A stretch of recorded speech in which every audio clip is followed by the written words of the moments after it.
Bismillahirrahmanirrahim. Assalamualaikum warahmatullahi wabarakatuh. Alhamdulillahi rabbil alamin. Wa bihi nasta'inu ala umuri dunya waddin. Wassalatu wassalamu ala asyrafil anbiya'i wal mursalin wa ala alihi wa ashabihi ajma'in. Amma ba'd. Ya ayyuhalladzina amanu taqullaha haqqa tuqatih wa la tamutunna illa wa antum muslimun. Allahumma arina al-haqqa haqqan warzuqna ittiba'ah wa arina al-batila batilan warzuqna ijtinabah.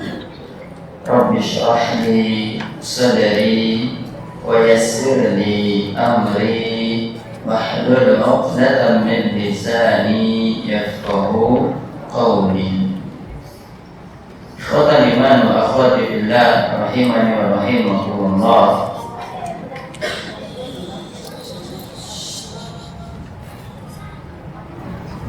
Salat adalah merupakan ibadah yang penuh kemuliaan dan keutamaan. Salat adalah ibadah yang penuh kemuliaan dan keutamaan. Dia memberikan manfaat yang begitu banyak untuk seorang hamba. Di antara manfaat salat dirangkum oleh Ibnu Qayyim al-Jauziyah rahimahullah taala di dalam kitab yang berjudul At-Tibb An-Nabawi, pengobatan nabawi.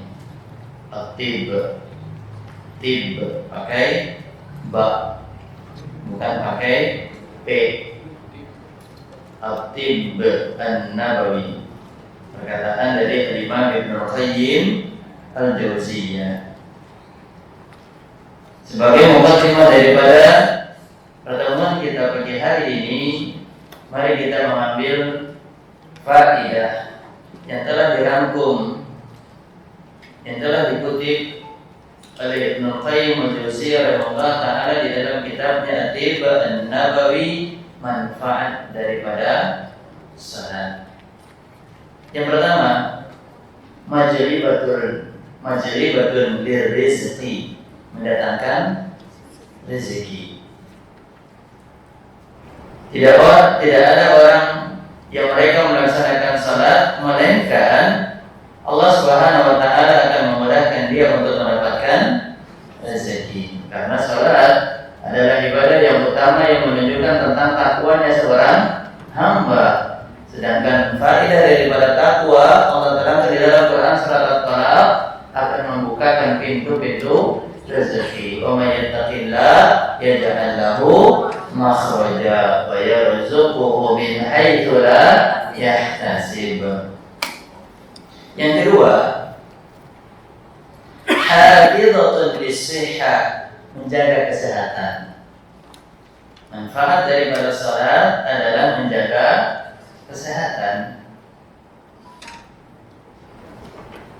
Dan tentunya kesehatan yang paling dijaga oleh salat adalah kesehatan jiwa. Karena namanya penyakit, ada penyakit badan, ada penyakit jiwa. Penyakit badan ada kemungkinan kita bisa menyembuhkan dan mengetahui bahwasanya di situ terdapat penyakit, tetapi kalau jiwa sulit bagi kita untuk bisa menerka apakah jiwa kita sedang sakit atau tidak. Ibaratnya seperti vitamin. Vitamin ini kita minum baik itu dalam keadaan sehat, begitu juga dalam keadaan sakit. Maka sholat ini pun juga hendaknya kita laksanakan agar senantiasa menjaga kesehatan kita, baik secara jasmani terlebih secara rohani. Yang ketiga, dafi'atun lil adza, mencegah daripada keburukan. Bil adza, adza artinya adalah sesuatu yang dapat menyakiti, apalagi kalau bukan keburukan yang dapat menyakiti seorang hamba. Maka adapun mencegah daripada keburukan. Sebagaimana Allah Subhanahu wa taala mengatakan innas salata tanha 'anil fahsya'i wal munkar.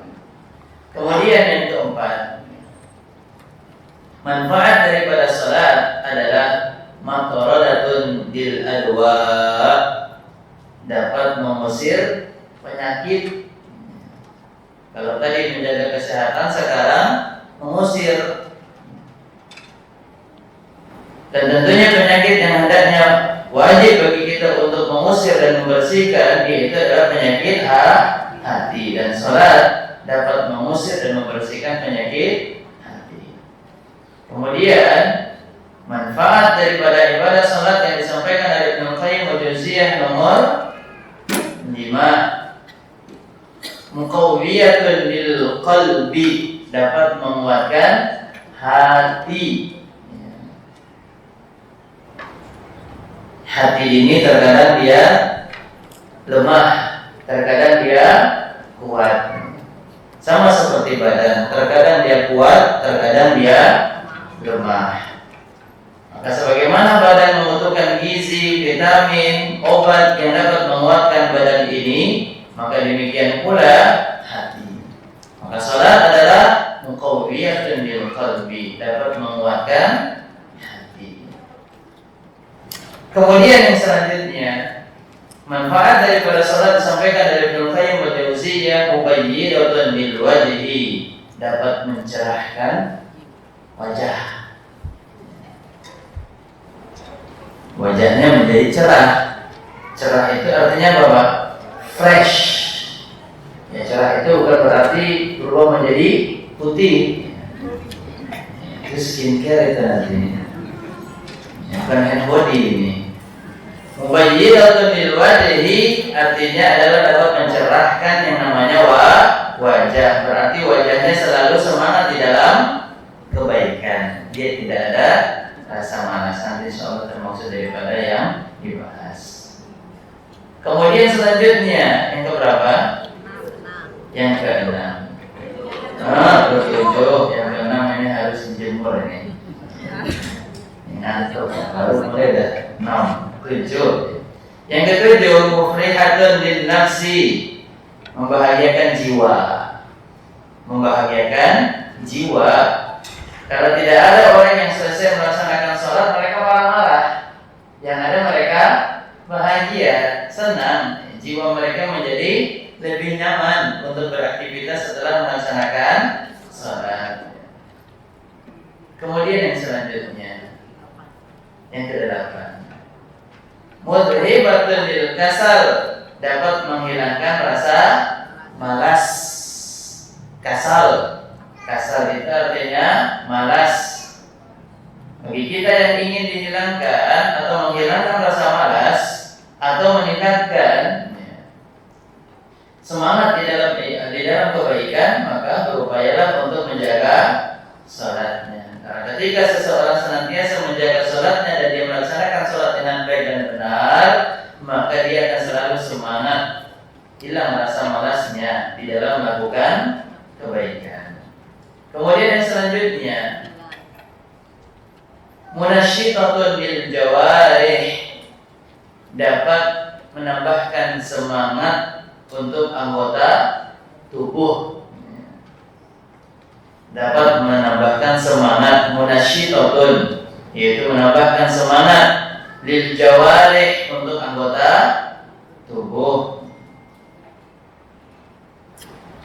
Kemudian yang selanjutnya, manfaat daripada salat mumiddatun lil quwa, menambahkan kekuatan.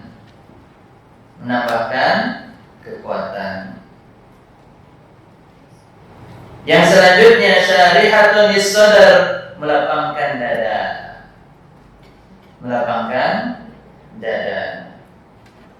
Orang yang dadanya lapang adalah orang yang tidak memiliki penyakit jiwa, jiwanya bersih, sehat.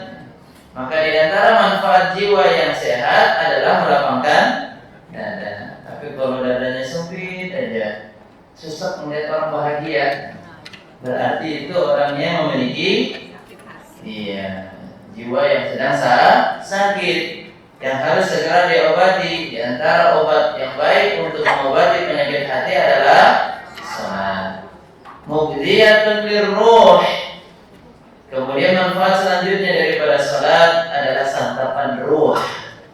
Santapan ruh. Sebagaimana badan ini membutuhkan makanan biar dia kuat dan sehat, maka jiwa pun demikian. Dia membutuhkan santapan agar bisa kuat dan sehat. Dan diantaranya adalah santapan tersebut yaitu salat. Selanjutnya yang keberapa? 13. Masya Allah. Munawwiratun lil qalbi. Memberikan cahaya untuk hati. Memberikan cahaya untuk hati. Karena Nabi SAW juga telah menerangkan as-salatu nur. Salat itu adalah cahaya. Kemudian yang selanjutnya manfaat salat, hafizatun lin ni'mah, menjaga nikmat. Salat itu dapat menjaga nikmat. Kemudian selanjutnya manfaat daripada salat, dafi'atun lin niqmah, dapat mencegah dari keburukan, lawan daripada nikmat. Nikmat adalah kebaikan, rezeki. Kebalikan daripada nikmat adalah niqmah. Niqmah pakai qaf. Kebaikan adalah nikmah. Adapun keburukan adalah niqmah. Niqmah. Niqmah dapat mencegah atau dapat menjauhkan seseorang dari keburukan. Selanjutnya, jalibatun lil barakah. Salat dapat mendatangkan keberkahan. Salat mendatangkan keberkahan. Selanjutnya, manfaat daripada salat adalah mubi'idatun minasyaitan, menjauhkan daripada syaitan, menjauhkan dari gangguan dan keburukan syaitan.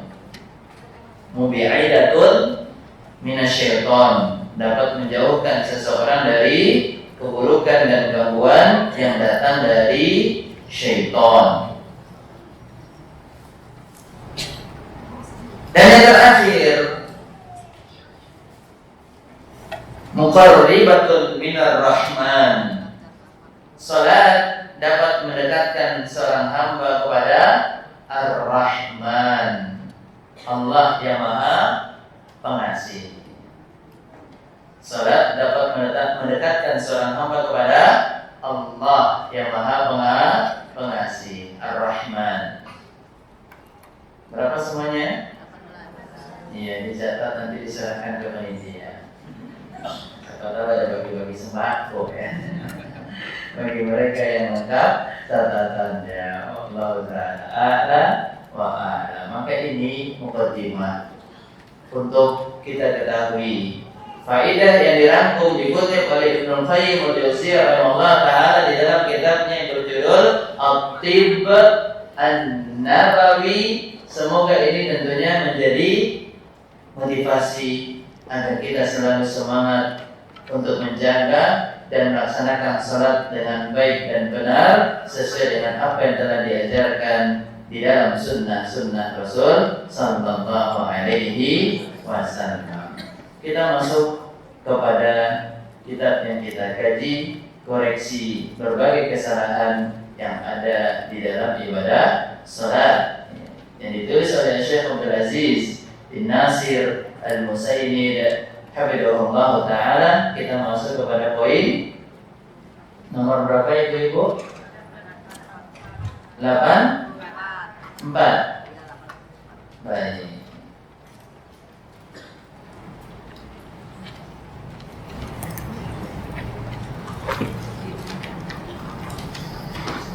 Poin 84. Di antara kesalahan di dalam melaksanakan salat adalah tergesa-gesa, terburu-buru,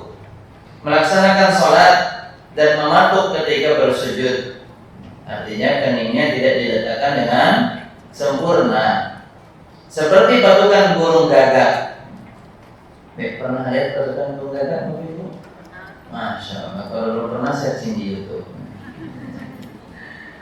Baik itu dalam salat sunnah, apalagi salat fardu, khususnya fenomena yang bisa Anda lihat dari sebagian orang yang salat sewaktu ketinggalan rakaat dari imam, maka mereka pun menyempurnakannya secara tergesa-gesa. Yang benar adalah wajib. Berarti kalau kita tidak melakukannya dengan cara ini, maka salat kita tidak sah. Wajib bagi seorang yang sedang sholat untuk melaksanakannya pelan-pelan, jangan terburu-buru dan tergesa-gesa. Mau kemana? Yang kebelet, batalkan. Kalau lagi kebelet pengen buang hajat, maka harus dibatalkan. Kata Nabi Sallallahu Alaihi Wasallam, sholat tidaklah dianggap sempurna ibadah sholat yang dilaksanakan oleh seorang hamba ketika dia sedang menahan akhbatan, dua kotoran, yaitu kotoran yang hendak dia keluarkan dari kubul atau kotoran yang dia keluarkan daripada dubur. Kemudian dan sholatnya yang dia laksanakan hendaknya pelan-pelan dan memikirkan apa yang diucapkannya, menghadirkan hati. Dan ini ibadah yang paling utama, yaitu menghadirkan hati. Cara di dalam beribadah yang paling baik yaitu adalah menghadirkan hati, dan ini akan menjadikan ibadah kita sempurna dan bertumakninah di dalam pelaksanaan salat. Karena tumakninah dianggap oleh sekumpulan ulama sebagai rukun daripada salat. Tenang. Apalagi kan jumlah rakaat salat kita tidak banyak. Subuh berapa rakaat? Subuh 2. Tapi yang bisa melaksanakan 2 rakaat ini banyak nggak? Kemudian yang kedua, zuhur, asar 4 rakaat, maghrib 3 rakaat. Allah Subhanahu Wa Taala tahu tentang kesibukan manusia di waktu maghrib, sehingga dikurangi rakaatnya menjadi 3. Kemudian isya pun, Allah tidak menambahkan lebih daripada 4, hanya 4 rakaat, dan ini pun sudah dikurangi oleh Allah Subhanahu Wa Taala. Yang 5 waktu ini sudah dikurangi yang dahulunya ketika Nabi Sallallahu Alaihi Wasallam melaksanakan Mi'raj. Allah mewajibkan pertama kali kepada Nabi berapa waktu sholat? 50 waktu sholat, bukan jumlah rakaat. Kalau waktu sholat 50 waktu sholat, kira-kira berapa jam sekali kita sholat? Gak nyampe sejam. Mungkin kita baru salam, mau berdiri udah dengar azan. 50 waktu. Paling kita jeda 5 menit, 10 menit, habis itu sholat lagi. Jeda 10 menit, sholat lagi. Jeda 5 menit, 10 menit, sholat lagi. Subhanallah. Kemudian Nabi Sallallahu Alaihi Wasallam atas rekomendasi dan nasihat daripada beberapa nabi, kemudian Nabi datang kembali kepada Allah Taala untuk memberikan atau meminta agar Allah memotong dan mengurangi jumlah waktu salat. Dan ini menunjukkan tentang kasih sayang yang diberikan oleh Nabi Sallallahu Alaihi Wasallam kepada umatnya. Maka mari dalam bentuk rasa syukur kita kepada Allah Taala atas nikmat yang telah Allah berikan, telah dikuranginya waktu sholat, kita jaga waktu sholat yang telah ada dengan melaksanakan sholat tepat pada waktunya dan melaksanakan sholat dengan sebaik-baiknya, dengan khusyuk, menghadirkan hati dan tumakninah dalam keadaan tenang. Selanjutnya 85, meninggalkan sunnah rawatib dan tidak memeliharanya. Yang benar adalah hendaknya seorang muslim memperhatikan sunnah rawatib. Sunnah rawatib artinya adalah salat sunnah yang mengiringi salat wajib, salat fardu, entah itu qobliyah atau ba'diyah. Dan memeliharanya sewaktu di dalam rumah, dan tempat yang paling baik untuk melaksanakan salat sunnah adalah di rumah. Makanya Nabi Sallallahu Alaihi Wasallam mengatakan, janganlah kalian menjadikan rumah kalian seperti kuburan. Artinya yang di dalamnya tidak ada ibadah, tidak ada zikir kepada Allah, tidak ada sholat, tidak ada doa, tidak ada bacaan Al-Quran. Maka salat sunnah tempat yang paling baik itu adalah di rumah. Dan tentunya ini bisa kita laksanakan kalau jeda antara azan dan iqamah di masjid yang kita sholat rutin di sana memiliki jeda yang cukup banyak waktunya, mungkin 7 menit, 10 menit, maka ini memungkinkan bagi kita untuk sholat sunnah qabliyah di rumah. Tapi kalau ternyata tidak memungkinkan, apalagi azannya adalah iqamahnya, paham Pak? Azannya adalah iqamahnya. Iya. Baru azan cuma modal batuk dikit iklannya mau adzan langsung komat. Subhanallah ya. Maka tentu ini tidak dianjurkan bagi para muadzin, apalagi pengurus masjid yang mengurus ibadahnya kaum muslimin di masjid, hendaknya betul-betul dia memberikan suasana yang nyaman bagi kaum muslimin di dalam ibadah yang akan dilaksanakan di dalam masjid, baik itu dalam sholat sunnah yang akan mereka laksanakan ataupun juga sholat wajib. Karena hukumnya adalah sunnah muakkadah, dan tentunya kita mengetahui ada 12 sholat rawatib, 12 rakaat sholat rawatib. Yang pertama adalah qabliyah subuh 2 rakaat, kemudian 4 rakaat qabliyah zuhur, kemudian 2 rakaat ba'da zuhur, kemudian 2 rakaat ba'da maghrib, kemudian 2 rakaat ba'da salat Isya. Maka inilah yang menjadi salat sunnah rawatib yang muakkadah. Muakkadah artinya apa? Yang sangat ditekankan. Asal kata akkada yu'akkidu, yaitu sesuatu yang sangat ditekankan, yang tidak dianjurkan untuk ditinggalkan, apalagi ketika kita tidak safar, tidak sakit, tidak safar, maka diupayakan untuk kita menjaga 12 rakaat sholat sunnah rawatib yang betul-betul muakkadah, ditekankan di dalam sunnah Rasul sallallahu alaihi wasallam. Karena siapa yang melaksanakan 12 rakaat tersebut kata Nabi sallallahu alaihi wasallam, maka Allah akan membangun untuknya rumah di dalam surga tanpa DP, riba 0%, dan ada DP-nya langsung. Maka orang yang senantiasa menjaga 12 rakaat ini akan Allah berikan kemuliaan dan keutamaan yang besar, yaitu dibangunkan untuknya rumah di dalam surga. Maka jagalah salat sunnah ini, sekalipun memang hukumnya hanyalah sunnah. Oh Ustaz, saya pengen seperti orang Badui. Ada orang Badui, sebagaimana hadis yang dikutip oleh Imam An-Nawawi rahimahullah taala di dalam kitabnya Al-Arba'in An-Nawawiyah. Pernah dia datang kepada Nabi sallallahu alaihi wasallam, kemudian dia berkata, "Ya Rasulullah, apakah dengan aku menghalalkan yang halal, mengharamkan yang haram?" Artinya dia tidak merubah hukum yang telah ditetapkan di dalam syariat Islam. Yang halal dia halalkan, yang haram dia haramkan. Kemudian dia melaksanakan yang wajib-wajib saja, yaitu sholat wajib, kemudian puasa wajib. Apakah dengan demikian aku akan masuk surga ya Rasulullah? Maka apa kata Nabi sallallahu alaihi wasallam? Iya. Dan tentu ini adalah orang yang baru mengenal Islam. Orang yang baru mengenal Islam, tentunya mereka janganlah kita anjurkan dan kita arahkan untuk melakukan beban-beban dari amalan yang mereka sendiri belum terbiasa melaksanakannya. Ajarkan yang wajib terlebih dahulu, baru setelah itu jika mereka terbiasa dengan yang wajib, yang fardu sudah baik pelaksanaannya, sudah betul sesuai dengan petunjuk Nabi kita Muhammad SAW dalam amalnya, baru kita masuk kepada amalan sunnah. Tentu ini orang Badui, bukan para sahabat yang sudah betul-betul semangat yang baik dalam ibadah wajib maupun juga ibadah sunnah. Kalau kita orang Badui ya boleh.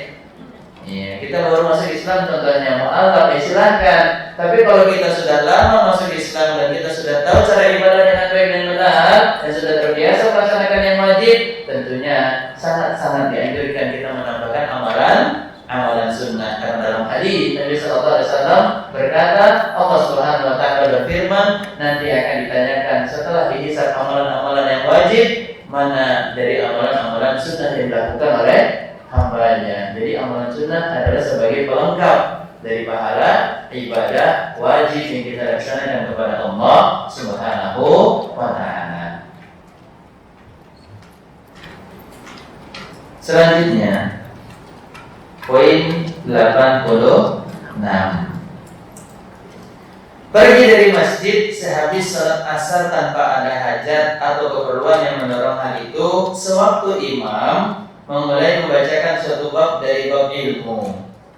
Maka di antara kebiasaan yang baik juga untuk mengajarkan umat ini mengenal agama adalah setelah salat zikir, kemudian ada beberapa saat waktu yang digunakan oleh imam untuk membacakan faidah-faidah, baik itu dari ayat Al-Quran atau dari hadis-hadis Rasul Sallallahu Alaihi Wasallam.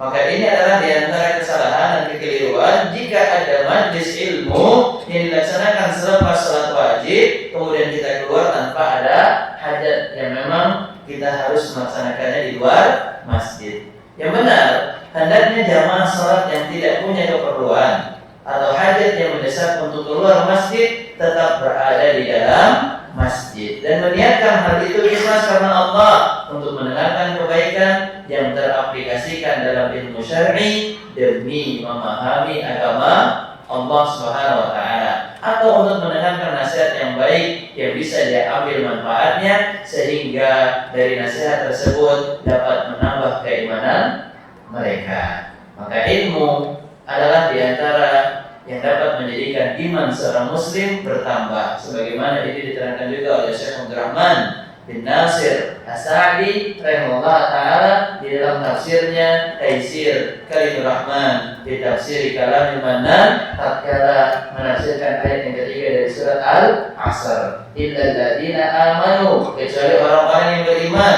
Maka Syekh As-Sa'di rahimahullah taala menerangkan bahwasanya orang yang beriman hendaknya memiliki ilmu, karena tidaklah mungkin seseorang itu bisa beriman dengan keimanan yang baik kalau dia tidak memahami ilmu agama, ilmu yang bersumber daripada wahyunya Allah yang terdapat di dalam Al-Quran dan yang terdapat di dalam hadis-hadis Rasul Sallallahu Alaihi Wasallam. Maka ini tentu menjadi nasihat bagi para penuntut ilmu ketika dia mendapatkan majlis ilmu walaupun sesaat, maka nikmati, ambil faidah yang ada di dalamnya. Semoga faidah yang ada di dalamnya dapat menambahkan iman dan senantiasa memperbaiki kualitas ibadah kita kepada Allah Subhanahu wa taala.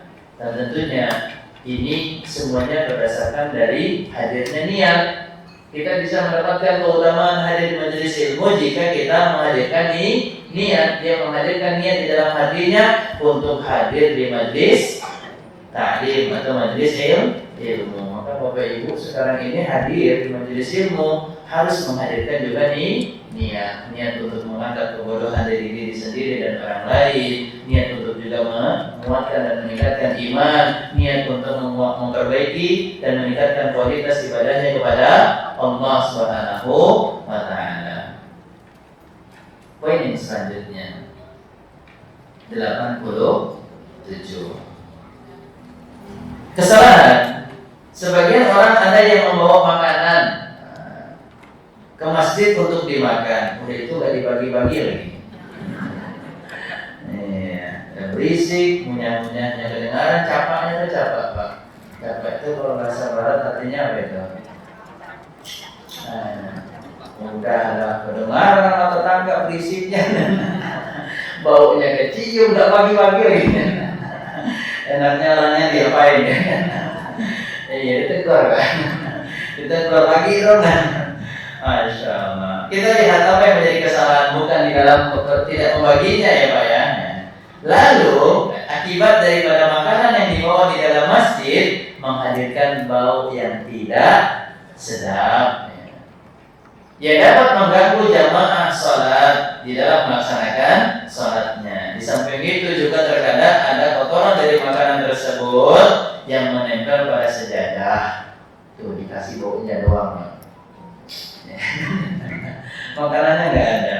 Dan terkadang dia kalau wanginya enak bagi orang yang sujud, yang mencium baunya terkadang tidak sedap dirasakan dari bau makanan tersebut. Maka ini tentu mengingatkan kembali nasihat yang disampaikan oleh Ustaz kita, Ustaz Yazid Ibn Abdul Qadir Jawaz, Hafizahullah Ta'ala wa syafahullah syifaan ajilan, bahwasanya beliau pernah memberikan nasihat ketika ditanya masjid dijadikan sebagai tempat untuk berbuka puasa, ya takjil iftar. Yang tepat adalah kalau buka puasa namanya apa? Iftar, bukan takjil. Takjil itu adalah upaya untuk menyelenggarakan. Maka kata beliau apa?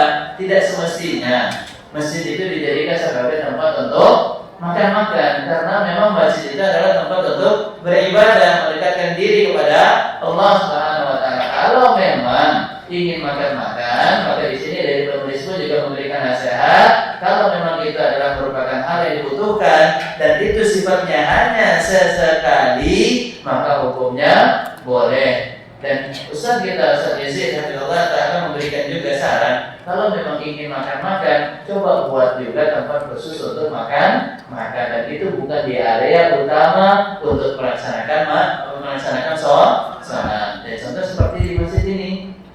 Nah, ini adalah bukan area utama untuk melaksanakan sholat. Area utamanya di atas, betul kan? Iya. Di bawah ini aula kan ya? Iya, aula. Maka tempat aula inilah yang bisa digunakan untuk makan. Dan tentunya sekali lagi yang menjadi catatan juga ketika makan, jangan sampai berlebihan. Kemudian yang kedua, jangan sampai menjadikan waktu sholat menjadi terlambat. Makanya ketika buka puasa, jangan langsung makan 3 ember, minum 3 centong. Orang kalau mendengarkan azan berbuka itu seolah-olah adalah apa? Peluit untuk melampiaskan syahwatnya. Iya, Allah mana gorengan, mana sate, mana lontong, mana ini, mana itu. Ketika mau sholat, Allah besar, sholatnya menjadi berat, sulit bagi dia untuk bisa apa? Sholat dengan baik karena perutnya kekenyangan. Maka yang tepat adalah jika kebutuhan orang untuk membawa makanan ke masjid, maka dalam hal itu hendaknya dia memperhatikan dan memelihara kebersihan, dan diantaranya adalah ransum makanan dan jenisnya. Sebaiknya dia tidak membawa makanan yang berbau dan tidak sedap seperti bawang putih, bawang merah, dan yang lainnya. Atau kalau yang di kita apa Pak? Jengkol. Kenapa nggak ditulis jengkol sama penulis? Karena nggak dikenal di Arab. Atau durian. Ya, karena di Arab juga nggak ada durian. Maka yang sejenisnya yang dapat menghadirkan bau tidak sedap sangat-sangat tidak dianjurkan untuk dibawa di dalam masjid, ruang utama, di dalam pelaksanaan sholat, karena dapat mengandung lemak yang bisa menyebabkan kotornya sajadah atau menghadirkan bau yang tidak sedap yang dapat mengganggu kekhusyuan kaum muslimin di dalam melaksanakan sholat. Poin yang selanjutnya 88. Salat dengan memakai pakaian yang transparan, tembus pandang. Ini orang mau sulapnya. Yang terlihat bagian bawahnya, apalagi jika orang yang salat itu memakai celana pendek. Ini orang lagi mau olahraga. Dan tidak memakai sampai menutup aurat secara penuh. Tentunya kita sudah mengetahui auratnya perempuan dan juga aurat laki-laki.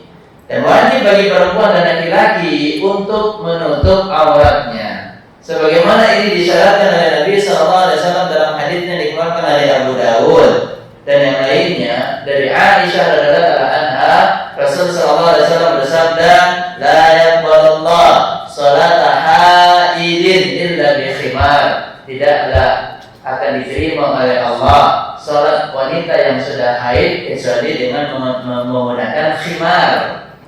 Pakai kha, khimar, bukan himar.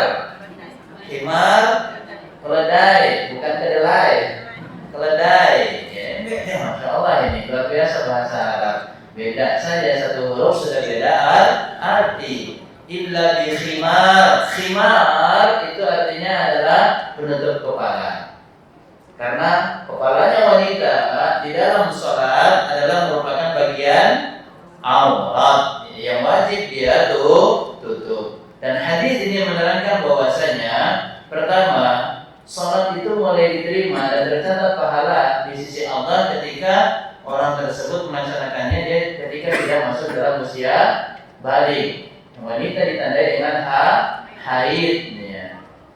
Kemudian yang selanjutnya yang kedua, bahwasannya dari hadis ini memberikan pelajaran Allah tidak akan menerima sholat yang dilakukan oleh seorang hamba ketika dia sholat tidak menggunakan pakaian yang dapat menutup auratnya, yang tidak menutup auratnya. Terus bagaimana yang orang menggunakan kaos, ya khususnya bagi laki-laki yang apabila ketika dia sujud terlihat jalan-jalan lembah yang ada di ya terlihat bagian mohon maaf punggungnya, luburnya terlihat ketika sujud, tapi nanti ketika dia berdiri, ketika dia duduk tidak lagi terlihat, hanya sesekali terbuka dan sesekali tertutup. Ya, kalau itu terjadi tanpa dia sadari, ya kemudian yang kedua memang terjadinya karena terbuka sesekali dan tertutup sesekali, maka ini sebagian para ulama mengatakan apa?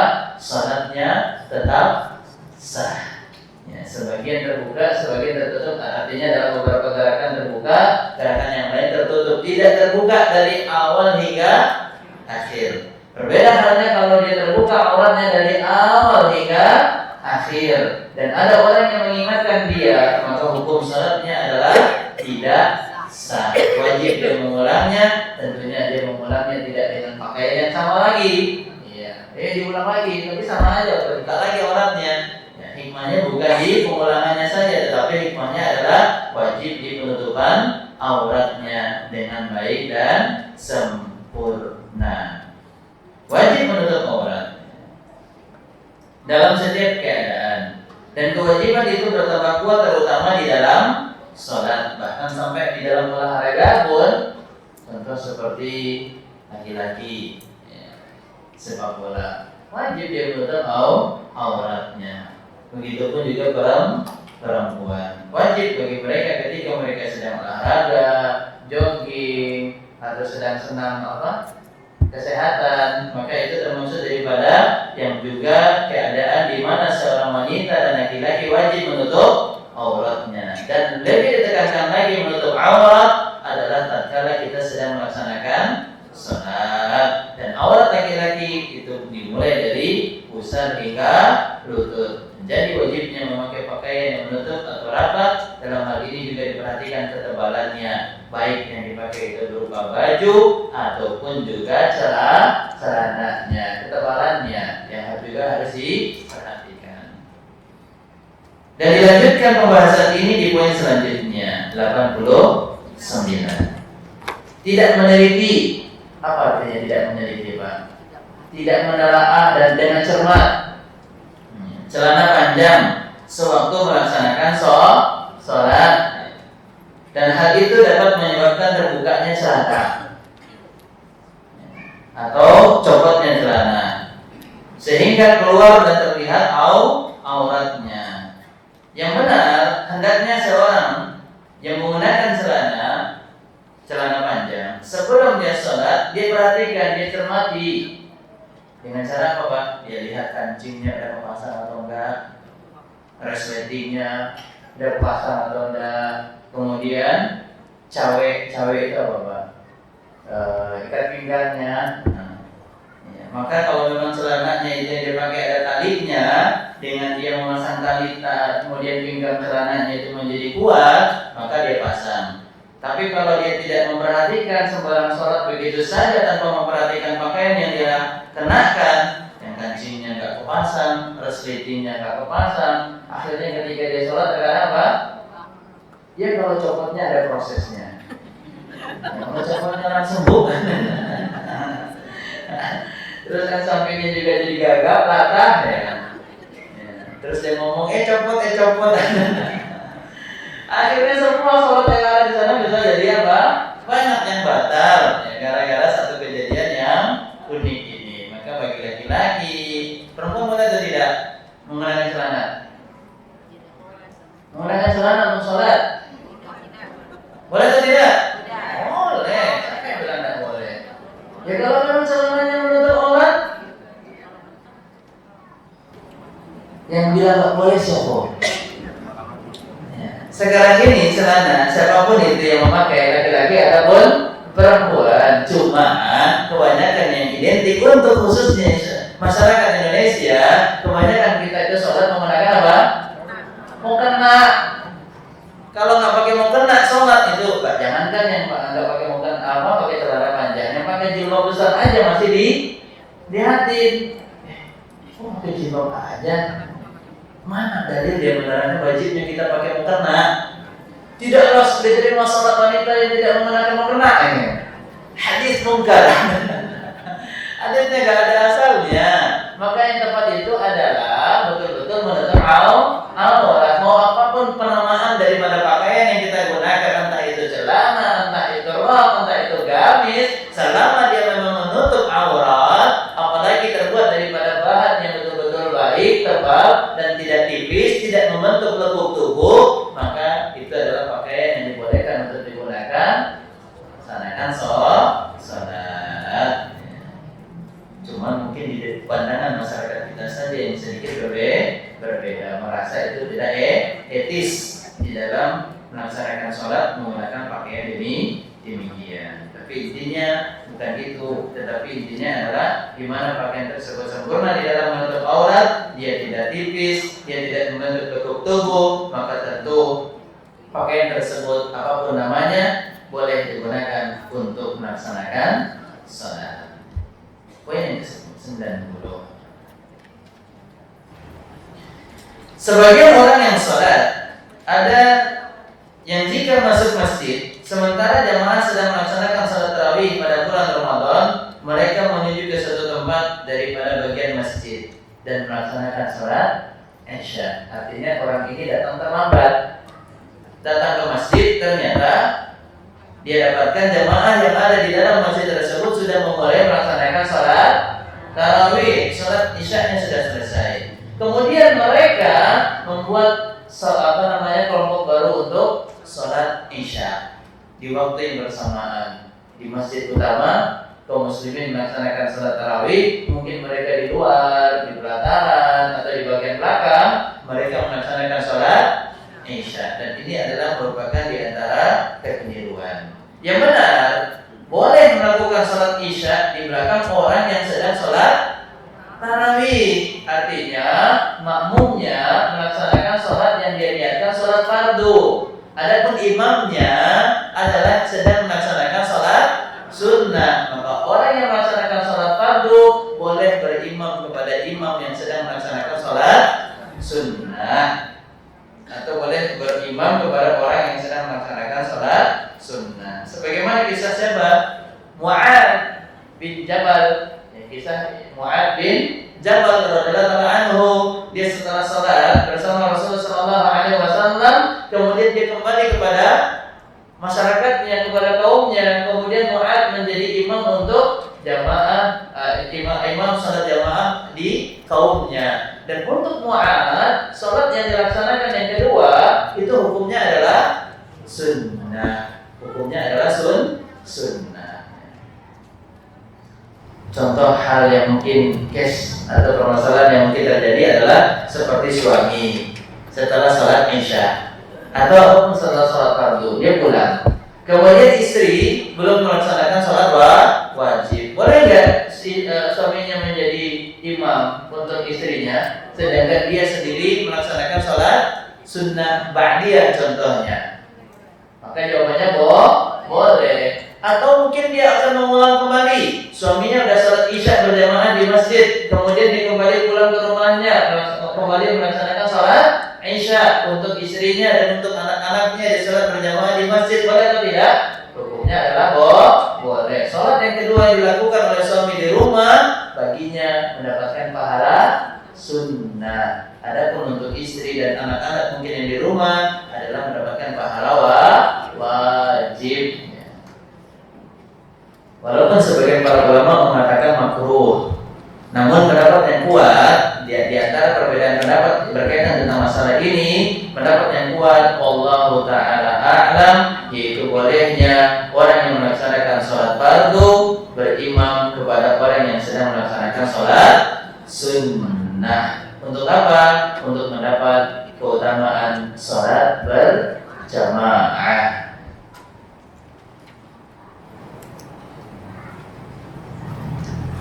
Poin yang selanjutnya 91.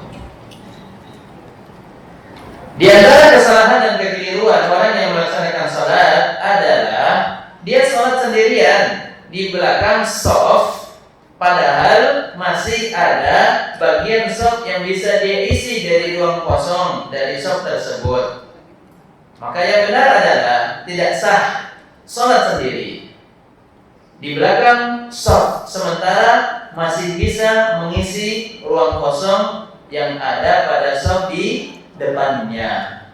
Tidak sah. Dan ini adalah pendapat yang dikutip oleh penulis dari mazhab Hanabilah, mazhab Hambali. Ya, di sini mazhab Hambali mengatakan apa Pak? Kita sedikit mengutip beberapa perbedaan mazhab ya di dalam masalah ini. Pertama, mazhab Hambali mengatakan tidak sah selama memang ada ruang untuk bisa melaksanakan kesempurnaan sholat, artinya dia bisa mengisi bagian kosong yang ada di depannya. Kalau dia masih bisa mengisi tetapi dia tidak mau mengisi tanpa udzur, maka di dalam mazhab Hambali mengatakan salat mereka tidak sah, wajib dia ulang kembali. Wajib dia ulang kembali. Dari mana dalilnya? Dari hadits Wabisah. Sahabat Wabisah radhiyallahu anhu pernah salat bersama Nabi sallallahu alaihi wasallam. Hadis ini dikeluarkan oleh Imam Ahmad dan Abu Dawud.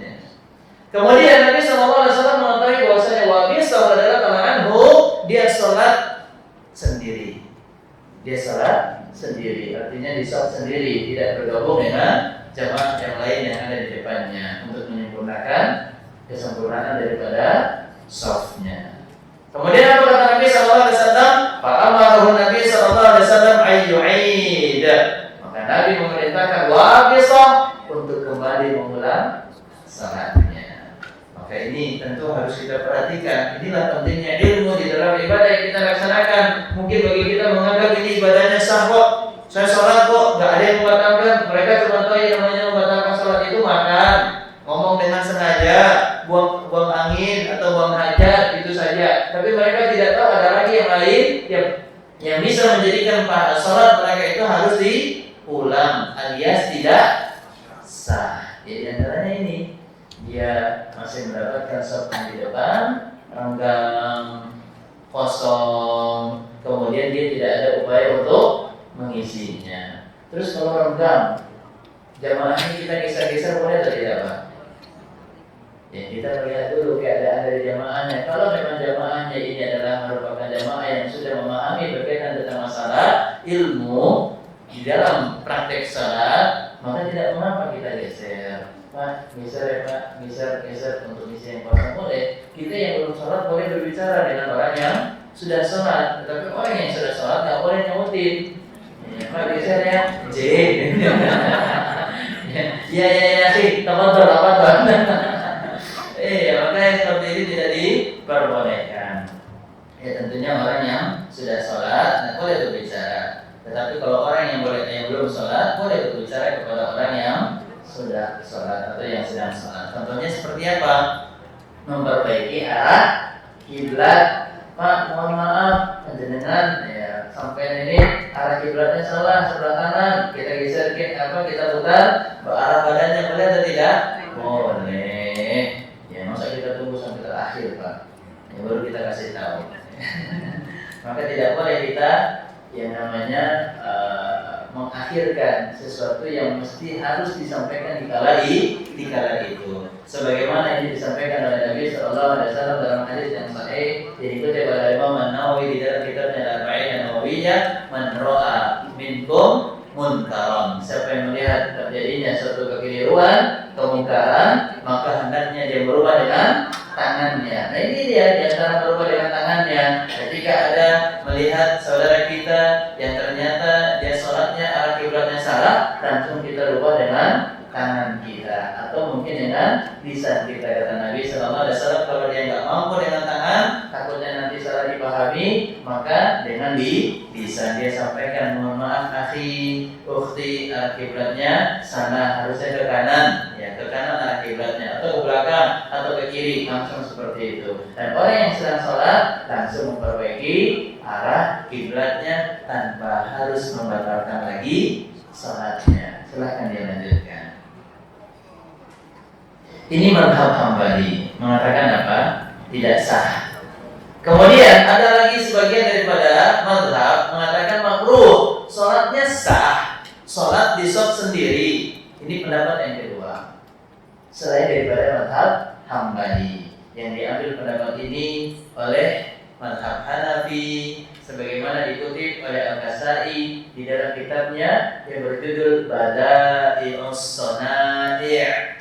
Kemudian ini juga dikuatkan di dalam pendapat mazhab Maliki, bahwasanya salat orang yang sendiri di belakang shaf yang itu kemungkinan bisa dia isi tapi dia tetap memilih salat sendiri, salatnya sah tapi hukumnya makruh. Ini diambil oleh pendapat Maliki juga, dan juga diambil oleh pendapat Asy-Syafi'i. Jadi tiga mazhab mengatakan salatnya sah tetapi hukumnya makruh. Hukumnya adalah makruh. Selanjutnya, poin 92. Kesalahan yaitu adalah melangkahi leher. Ini lagi mempraktekkan ilmu debus ya. Leher orang dilewati. Melangkahi leher orang-orang yang sedang sholat dan menyakiti mereka, apalagi sampai keinjak tengkuk leher. Wah, ini orang bisa sakaratul maut. Dapat menyakiti mereka oleh karena terlambat datang lebih awal. Dan di antara sebab seperti ini apa? Tergesa-gesa dia berjalan ke masjid. Padahal kata Nabi sallallahu alaihi wasallam, "Idza ataitum shalah," kalau datang salat, "famshu 'alaikum sakinah wal wiqar," datanglah dalam keadaan tenang. Ya, tenang bukan berarti terlalu santai. Dari kanan, dari kiri, nyapa orang, mana? Nyampe di masjid, imam udah assalamualaikum warahmatullah. Nyampe di masjid cuma nyapa imam. Itu pulang lagi, subhanallah. Ya maka kalau berjalan tenang, bukan berarti terlalu santai. Apalagi kalau sudah tahu di komanya sholat atau di tindakannya sholat. Tapi jangan sampai tergesa-gesa dan terburu-buru, apalagi sampai lari. Karena tentu orang yang lari dan tergesa-gesa, dia pertama dari segi nafasnya tidak teratur, dia akan tersengal-sengal.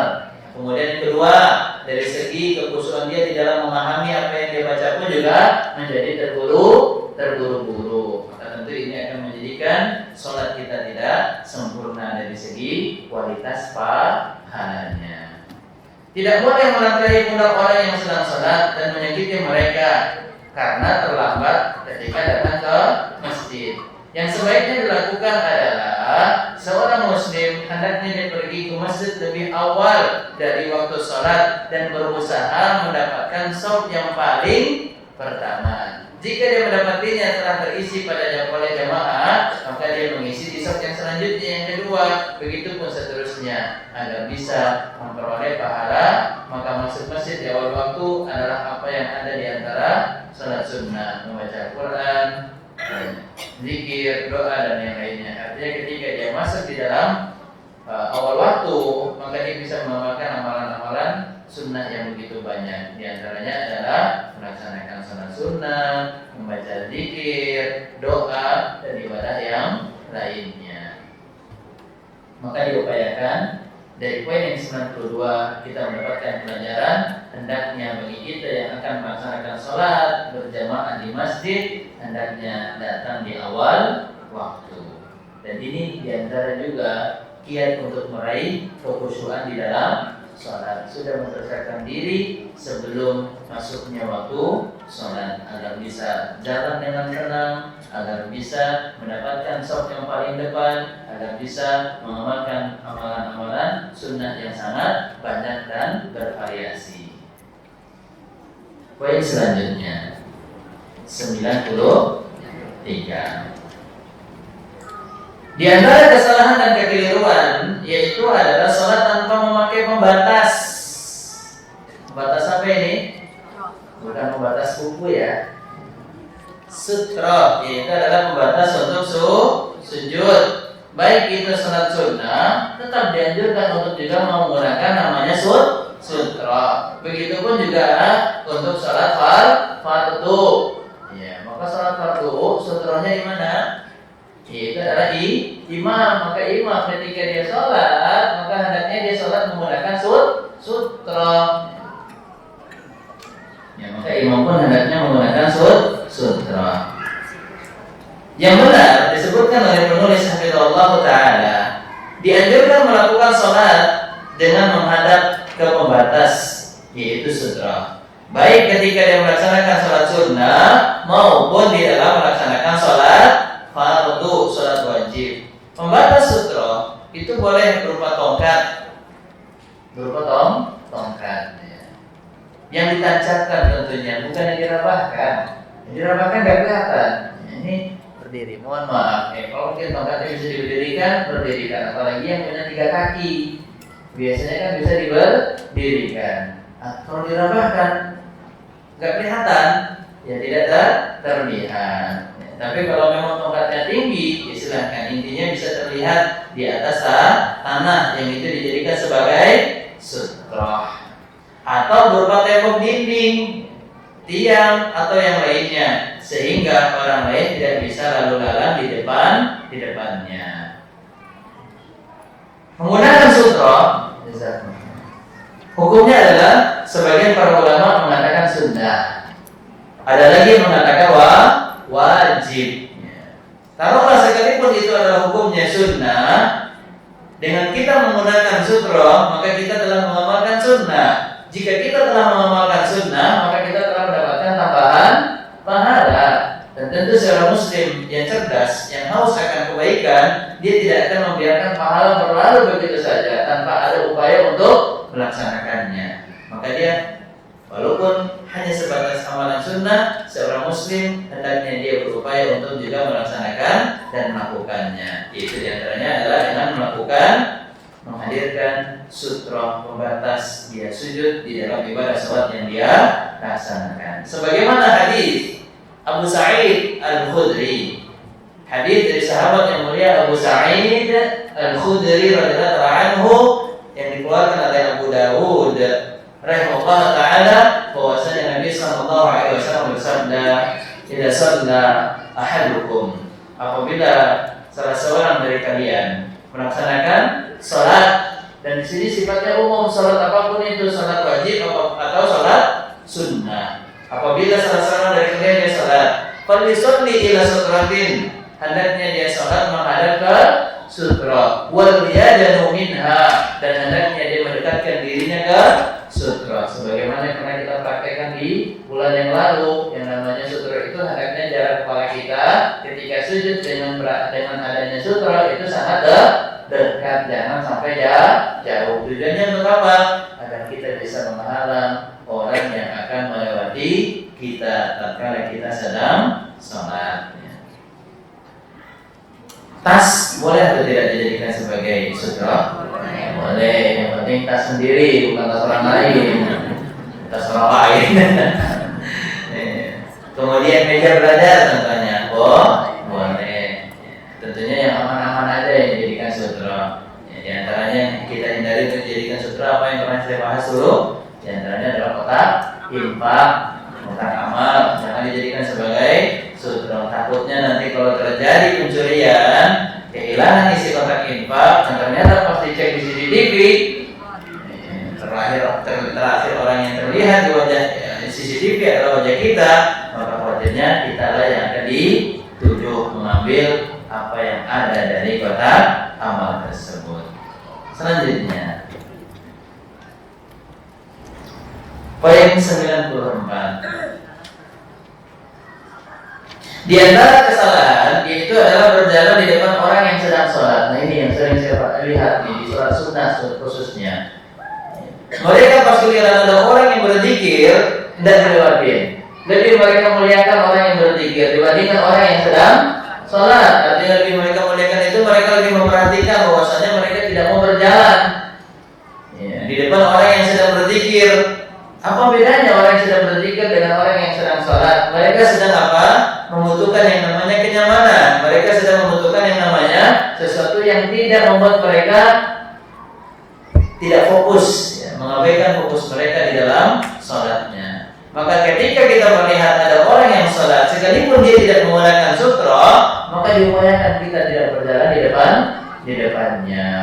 Ya, walaupun memang itu menjadi kesalahan dia tidak menggunakan sutra, tapi tetaplah untuk menjaga kekhusyukan dan kenyamanan serta fokusnya kaum muslimin di dalam melaksanakan sholat, tidak bermudah-mudah untuk berjalan di depan orang yang sedang sholat. Apalagi kalau kita tahu ada yang bisa kita jadikan sutra untuk mereka, maka kita taruh contoh seperti meja belajar atau mungkin yang lainnya. Mungkin sebagian masjid juga ada yang membuat yang namanya papan sutra. Walaupun sebagian para ulama mengatakan pada asalnya membuat yang seperti ini tidak ada asalnya. Terjadi ikhtilaf di antara para ulama di dalam pembuatan papan sutra. Kalau sekiranya papan sutra itu termasuk daripada yang dianjurkan, tentunya Nabi SAW pun juga menganjurkan membuat hal demikian di masa Nabi SAW. Di masa Nabi ada kayu atau tidak? Ada tukang kayu atau tidak? Ayo pintar-pintar malah mereka untuk membuat kayu. Kayunya pun juga berkualitas. Hasil-hasil mereka orang dahulu tentu lebih baik dan lebih berkualitas dibandingkan yang mungkin saat ini ada, karena mereka menggunakan dengan tangannya sendiri. Ada di masa kita kebanyakan adalah menggunakan alat. Ya, tentunya ini perbedaan. Maka dahulu ada yang namanya tukang kayu, kemudian kayu, kemampuan untuk melakukannya dan menghadirkannya ada, tapi Nabi SAW tidak melaksanakannya, tidak menghadirkan di masjidnya. Nabi punya masjid atau tidak? Punya. Yang kita kenal dengan Masjid Nabawi yang ada di kota Madinah. Tapi Nabi SAW tidak membuatnya. Dan khalifah yang datang selanjutnya, Abu Bakar, Umar, Utsman dan Ali, apakah menghadirkan sutra di dalam masjid? Maka jawabannya tidak. Dan kita lihat pun saat ini di Masjidil Haram dan Masjid Nabawi sebagai contoh kiblat untuk kaum muslimin, apakah juga ada di sana yang namanya sutra? Jawabannya tidak ada. Maka tentu ini juga harus dikaji kembali mana yang lebih baik ya, dan lebih mendekatkan di dalam memahami atau mengamalkan sunnah, mana yang lebih dekat dalam pengamalan sunnah, apakah memang diadakan atau tidak. Silakan dikaji kembali oleh pengurus masjid bersama membimbing dan membina mereka, dan tentunya ahli ilmi yang memahami Al-Quran dan sunnah Nabi Sallallahu Alaihi Wasallam. Yang diangkat sebagai pembimbing masjid atau pembina masjid dan ahli ilmi, jangan tokoh politik. Ini banyak yang diambil dari tokoh politik. Akhirnya masjid dijadikan sebagai markas untuk apa? Ya, politik. Padahal ya, masjid ini adalah yang berkaitan tentang kemaslahatan ibadah kaum muslimin. Maka orang yang bisa menghadirkan kemaslahatan di dalam ibadah adalah ahlul ilmi. Selanjutnya, yang benar adalah tidak boleh berjalan di depan orang yang sedang sholat, sebagaimana ini diisyaratkan oleh Nabi SAW dalam hadisnya muttafaqun alaih, yang riwayatnya disepakati oleh Imam Al-Bukhari dan Muslim. Apa kata Nabi SAW? Lau ya'lam al-mar, kalau sekiranya orang yang berjalan itu mengetahui minat itsmi, tentang dosa yang akan dia dapatkan ketika melewati orang yang sedang salat, lakana ayyakifa arba'ina khairan lahu, maka tentu dia berdiam selama 40. Di sini terjadi ikhtilaf di antara para ulama. Ada yang mengatakan 40 di sini adalah 40 hari, ada yang mengatakan 40 di sini adalah 40 bulan, 40 malam, 40 hari, ataupun 40 bulan dan seterusnya. Intinya di sini masih terjadi ikhtilaf berkaitan tentang 40. Maka dia berdiri selama 40, taruhlah kita memahami 40 hari. Maka dia berdiri tidak melewati orang yang sholat selama 40 hari, itu lebih baik untuk dia daripada dia mendapatkan dosa melewati depan orang yang sedang melaksanakan sholat. Dan ini tentu hadis menerangkan tentang keutamaan bagi orang yang tidak berjalan di hadapan orang yang sedang melaksanakan sholat, entah itu sholat sunnah atau sholat wajib. Yang terakhir, berbicara pada hari Jumat dan imam sedang berkhutbah. Jika imam sedang berkhutbah atau sudah memulai khutbahnya, maka hukumnya adalah wajib bagi orang yang menghadiri salat Jumat untuk diam dan tidak berbicara. Sekalipun bicaranya itu ada manfaatnya untuk membangunkan, untuk mendiamkan orang, maka tetap saja pembicaraan tersebut dilarang. Padahal ini ada manfaat dan maslahatnya. Apalagi pembicaraan yang dia bahas tidaklah ada manfaatnya. Gimana harga sayur di pasarnya?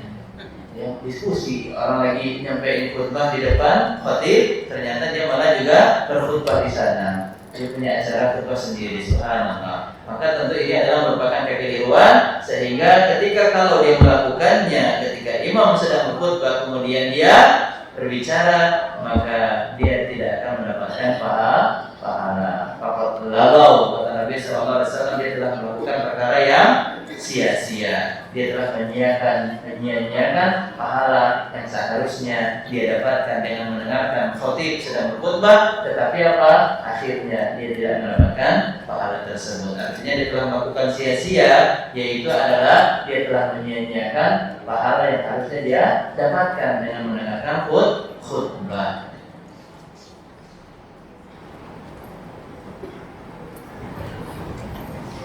Baik, kita coba sempurnakan dulu beberapa poin.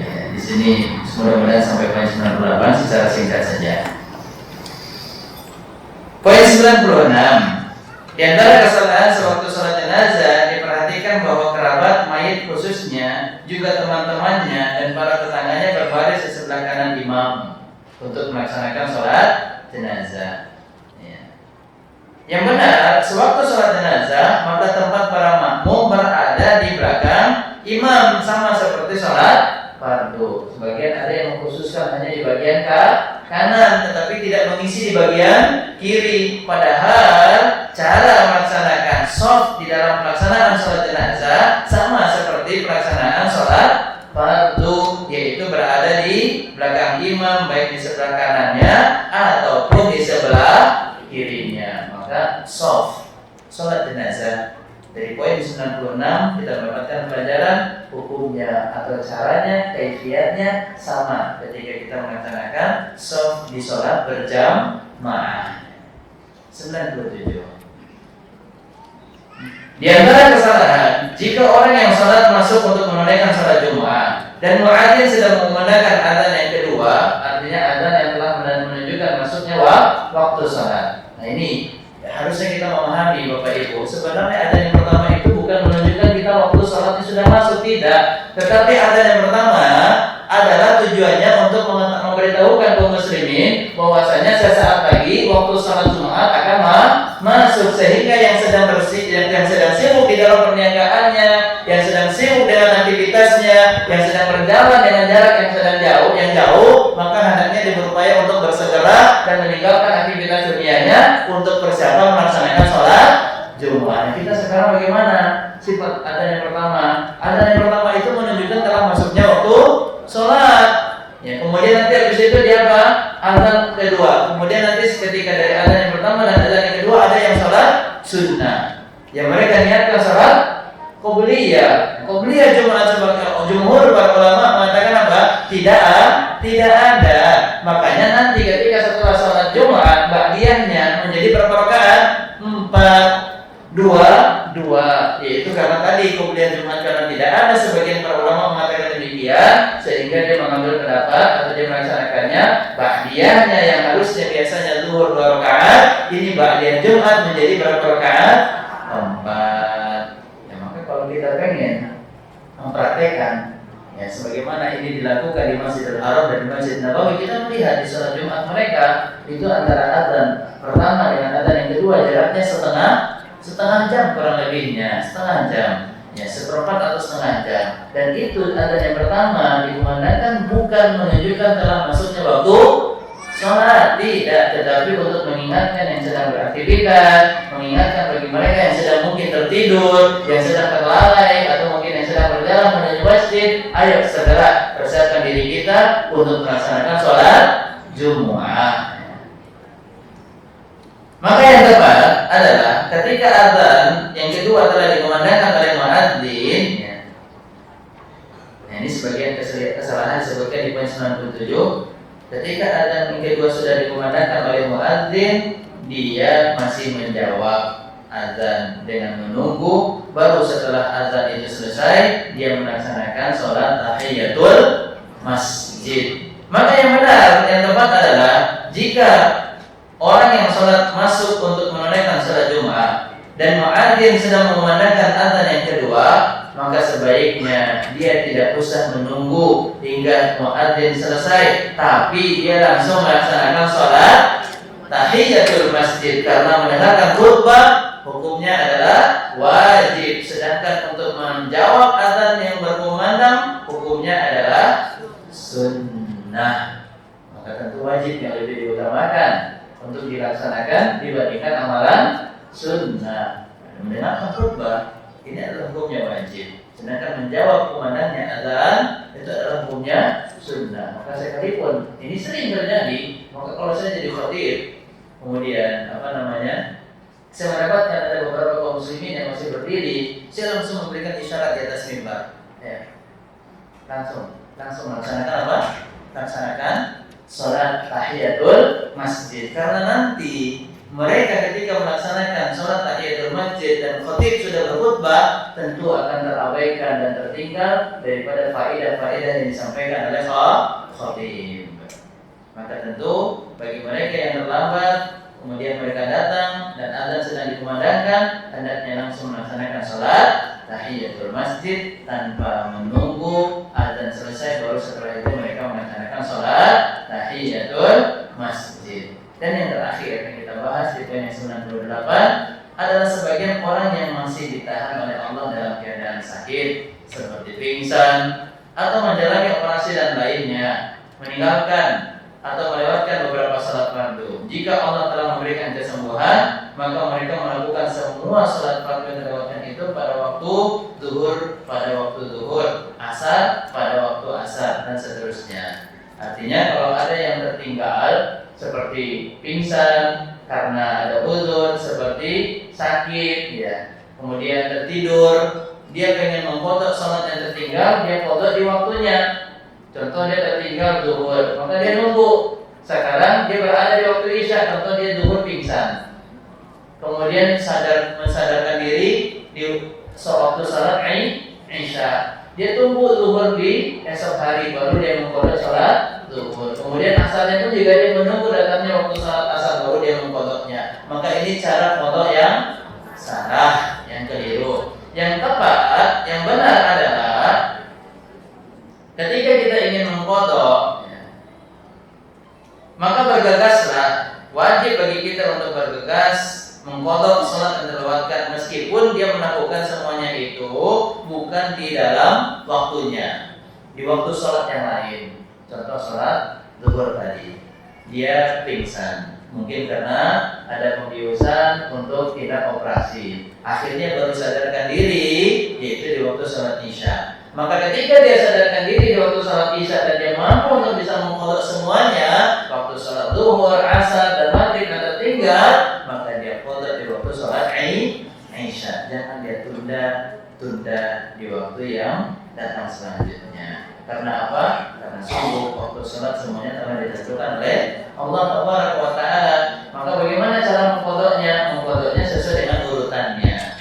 Kalau dia sadarkan diri di waktu isya, berarti dia mengqadha zuhur terlebih dahulu, baru asar, baru maghrib, baru isya.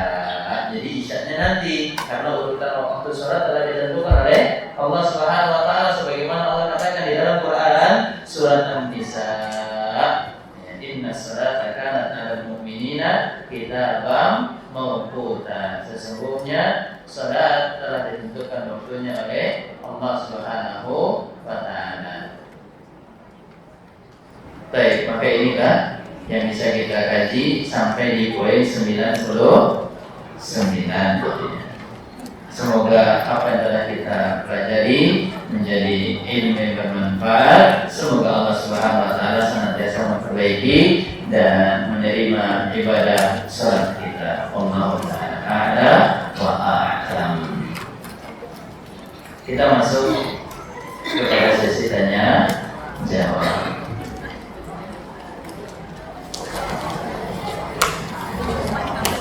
Ketika kita bangun di sepertiga malam masih haid, sehingga melanjutkan tidur sampai lewat subuh. Tapi sekitar kurang lebih jam 7, kok ternyata sudah bersih. Lah kok? Kan udah tahu kurang lebih kira-kira berapa hari. Apakah kita harus mengqadha salat subuh atau tidak? Maka kalau memang itu masih di dalam waktu pagi hari, sebagian para ulama mengatakan iya. Masih pagi hari, maka jawabannya iya. Apalagi itu masih di waktu syuruq, kok masih di waktu sholat subuh. Sebagaimana ini diterangkan di dalam Sahih Fiqh Sunnah yang disampaikan oleh Abu Malik Kamal bin Sayyid Salim hafizahullah taala. Diupayakan tetap mengqadhanya karena itu masih di dalam waktu pagi hari. Sekalipun mungkin di jam 8, di jam 9, tetap dia mengqadhanya karena ini masih di bagian waktu pagi.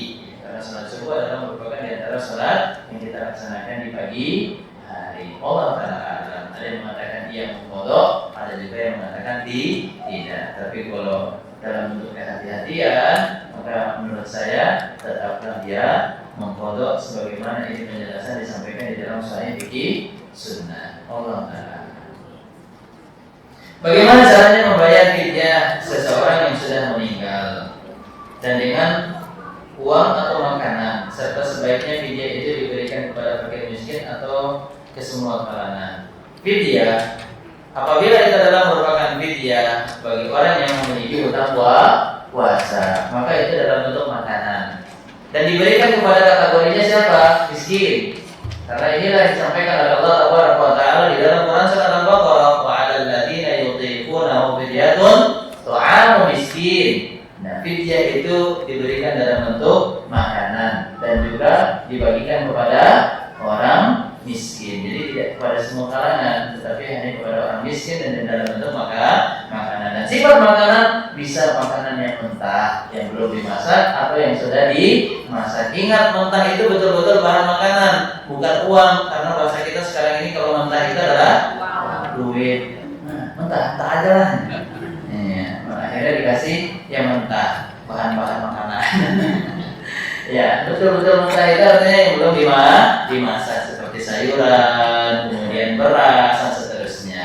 Maka kalau bisa makanan yang kita kasih yang sudah masak biar mempermudah orang yang menerimanya untuk bisa langsung menyantapnya. Boleh nggak kita kasih dengan uang? Boleh, tapi kita sebutkan nanti diberikan ke makanan. Kita sampaikan demikian. Secara sifat uang kita berikan boleh, tetapi secara manfaat uang tersebut harus digunakan untuk membeli makanan. Contoh, mungkin kita pengen kasih ke tetangga. Kita tahu tetangga kita di sana yang di kampung ada yang miskin, dan kalau kita pengen belikan ke makanan susah. Maka untuk memudahkan kita transfer kepada orang yang menerima, tapi kita amanahkan nanti uang yang diterima tolong diberikan ke makanan. Jika sudah sholat, kita sadar kalau kita tidak khusyuk, bagaimana menyikapi dan memperbaikinya? Makanya ada sunnah setelah sholat itu kita beristighfar sebanyak 3 kali. Ya, istighfar, astagfirullah, astagfirullah, astagfirullah, Allahumma antas salam wa minkas salam, tabarakta ya dzal jalali wal ikram. Tujuannya apa kita beristighfar setelah sholat? Untuk menyempurnakan apa yang menjadi kekurangan yang ada di dalam sholatnya. Maka kalau kita merasa tidak khusyuk, kita terus perbaiki, jangan kita tinggalkan sholat. Mumpung lagi ada masalah, carilah solusi masalah itu dengan sholat. Mumpung hati lagi tidak tenang, maka carilah ketenangan hati di dalam sholat. Sebagaimana ini yang dilakukan oleh Nabi ketika datang waktu sholat, beliau berkata kepada Bilal bin Rabah radhiyallahu anhu, ya Bilal, aqimis shalah, arihna biha. Wahai Bilal, tegakkanlah sholat, tenangkanlah hati kami dengannya. Maka Nabi mencari ketenangan hati dengan sholat. Nabi berupaya untuk mencari solusi agar bisa menyelesaikan masalahnya, mendapatkan petunjuk dari Allah dengan melaksanakan sholat. Dan kita kenal sholat di mana Nabi mengadukan hajatnya, yaitu adalah sholat istikharah. Atau mungkin yang sering kita sebut juga dengan penyebutan yang lain adalah sholat hajat. Ya, sholat hajat adalah sholat istikharah. Terkait salat sunnah qobliyah zuhur yang 4 rakaat, apakah dilakukan 4 rakaat sekaligus atau satu tahiyat awal kemudian satu tahiyat akhir? Allah taala a'la wa a'lam. Ini permasalahan yang terjadi ikhtilaf di antara para ulama. Tetapi ada lebih condong kepada yang menyatakan 2 tahiyat. Kalau kita ingin melaksanakan qobliyah zuhur sebanyak 4 rakaat dengan 1 salam, itu dengan 2 tahiyat. Yaitu tahiyat pertama di setiap 2 rakaat, kemudian nanti di rakaat yang terakhir kita tahiyat akhir. Dan ini sebagaimana pendapat yang disampaikan dan dipilih oleh Ustadzana Al-Fadil Abdul Hakim Amir Abdad hafizahullah taala. Beliau menguatkan pendapat untuk salat 4 rakaat itu ada 2 tahiyat. Karena yang hanya 1 tahiyat itu adalah salat witir. Yang hanya ada 1 tahiyat itu hanyalah salat witir. Nah, walaupun ini memang sekali lagi terjadi ikhtilaf di antara para ulama, ada yang mengatakan 1 salam langsung dengan 1 tahiyat, ada juga yang mengatakan tidak dengan 2 tahiyat. Tetapi kalau ditanya mana yang lebih utama, sekaligus 4 rakaat atau 2 rakaat 2 rakaat, maka jawabannya lebih baik 2 rakaat 2 rakaat. Maka tentu ini lebih nyaman dan lebih tenang kita melaksanakannya tanpa ada terjadi perselisihan. Kalau tadi kan masih ada perselisihan, apakah ada 2 tahiyat awal dan tahiyat akhir, di sini masih terjadi perselisihan. Tetapi kalau yang pelaksanaannya 2 rakaat salam, di sini tidak ada terjadi perselisihan. Maka tentunya yang kita lakukan adalah yang dapat menjadikan hati kita menjadi nyaman dan tenang di dalam melaksanakan sholat tersebut. Apakah boleh menggabungkan 2 niat sholat sunnah, maka seperti sholat sunnah wudhu dan sholat sunnah qobliyah, atau sholat sunnah wudhu dengan sholat sunnah tahiyatul masjid? Maka jawabannya boleh. Kalau hanya sekedar menggabungkan boleh. Tetapi kalau untuk mendapatkan pahalanya, apakah masing-masing ini mendapatkan pahalanya? Maka apa kata Syekh Shalih Al-Fauzan? Arju dzalik. Mudah-mudahan iya. Nah, untuk kepastian apakah semuanya dapat pahala, ini belum ada yang dapat memastikan. Ya, tetapi Syekh Shalih Al-Fauzan mengatakan mudah-mudahan, baru hanya sebatas doa. Tetapi pernah ini Anda diskusikan bersama juga Dr.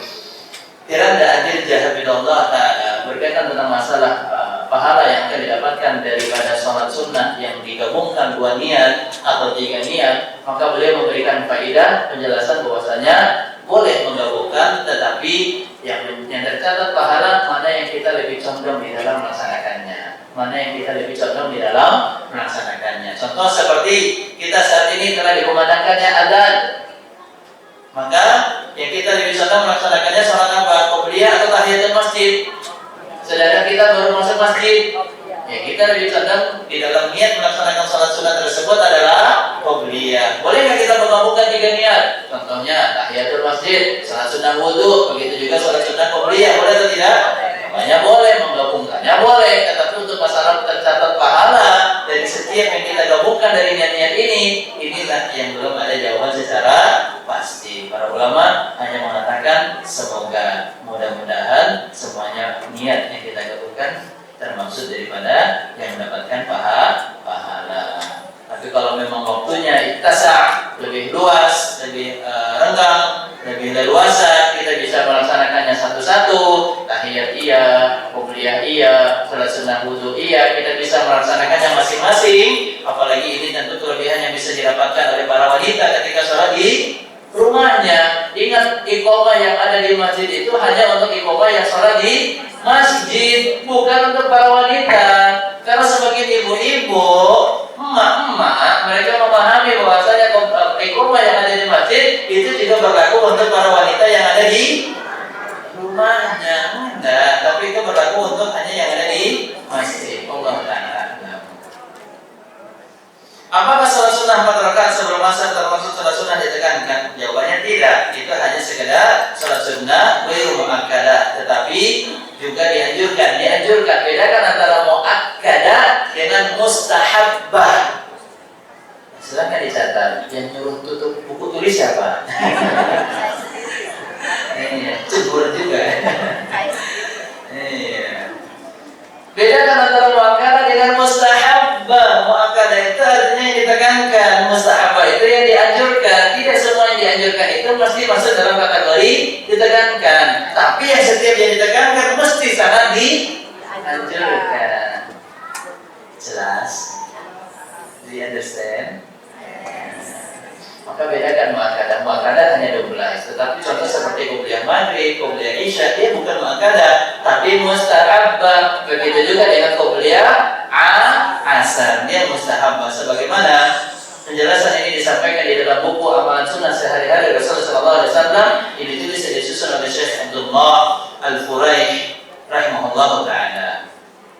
Manakah yang afdal, witir setelah salat isya atau di akhir malam? Kalau ditanya mana yang afdal, maka jawabannya yang afdal sepertiga malam terakhir, karena ini adalah waktu terbaik di mana Allah Taala turun ke langit bumi, ke langit dunia. Maka kalau ditanya mana waktu yang terbaik, jawabannya di waktu di akhir malam. Tapi kalau jawabannya kalau ditanya bolehkah kita melaksanakan witir sebelum tidur setelah salat isya, maka jawabannya boleh. Dan ini terjadi perselisihan di dalam pelaksanaannya antara sahabat Abu Bakar dengan Umar bin Khattab.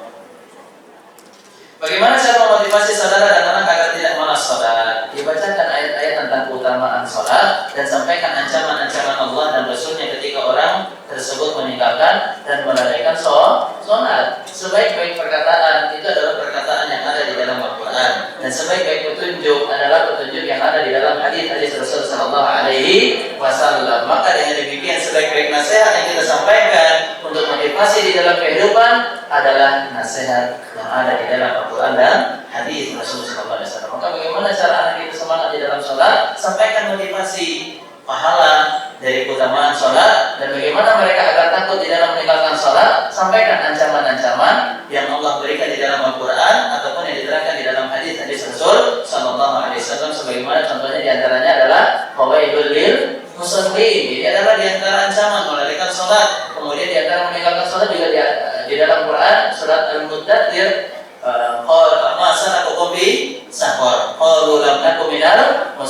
Ada orang yang dimasukkan ke dalam neraka Saqar. Kemudian mereka ditanya, apa yang menyebabkan kalian dimasukkan ke dalam neraka Saqar? Kemudian mereka berkata, dahulu karena kami tidak melaksanakan sholat.